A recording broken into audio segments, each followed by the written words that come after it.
We have been at it now for 21 hours, and we've had a number of substantive discussions with the Iranians. That's the good news.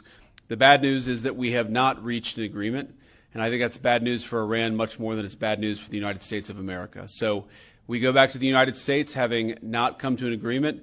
We've made very clear what our red lines are, what things we're willing to accommodate them on, and what things we're not willing to accommodate them on. And we've made that as clear as we possibly could, and they have chosen not to accept our terms.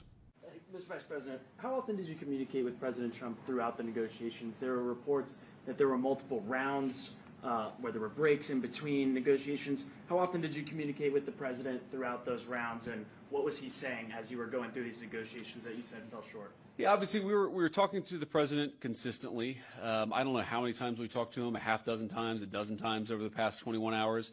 We obviously also talked to Admiral Cooper, to Pete, to Marco, to the entire national security team. We talked to Scott Bessent a number of times. So look, we were constantly in communication with the team because we were negotiating in good faith. And we leave here with a very simple proposal, a method of understanding that is our final and best offer. We'll see if the Iranians accept it. Thank you. Mr. President, where does this leave the Senate for moves?